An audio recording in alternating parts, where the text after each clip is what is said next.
A victory in court for 3 men convicted in a terrorism sting more than a decade ago.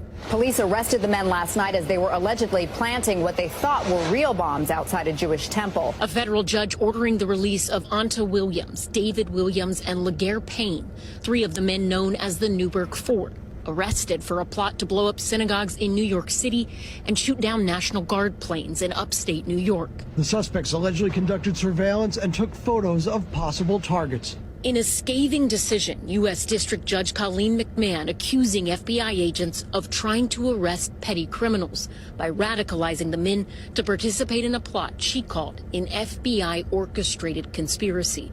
McMahon adding, quote, "The real lead conspirator was the United States." That sounds like strong language, but it's just a pure description of the facts of this case. The judge also accusing the FBI of using a, quote, villain of an informant to prey on the poor, then manipulate the men to commit a fake crime in exchange for cash, materials, and even groceries. The defense is starting to raise questions about the informant and whether these men were duped. Every step of the way was all the FBI.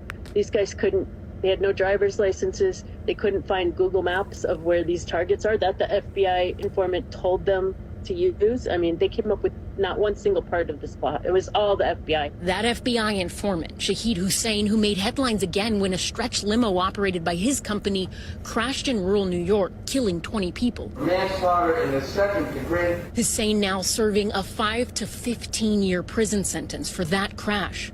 We have not heard back from his lawyers. The FBI says this man, James Crimity, was the alleged ringleader. In the Burgh case, the federal judge who granted the release also accusing Hussein of recruiting James Cromity, who was believed to be the ringleader of the terror plot. We think that both Mr. Cromity and the others, number one, never should have been arrested, never should have been convicted by a jury. And we had certainly hoped that on appeal, many, many years ago, their convictions would have been reversed. He was not included in this compassionate release request, but the attorney who represents him says he's confident Cromity would be entitled to the same relief. Late justice is better than no justice. As for the Williamses and Payne, their 25-year sentence is pulled back to 90 days, giving lawyers and officials time to prepare for their release, according to the judge.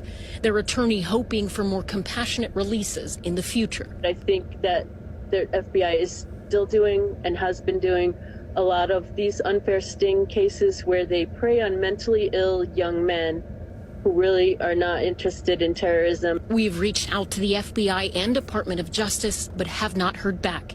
Ellison Barber, NBC News.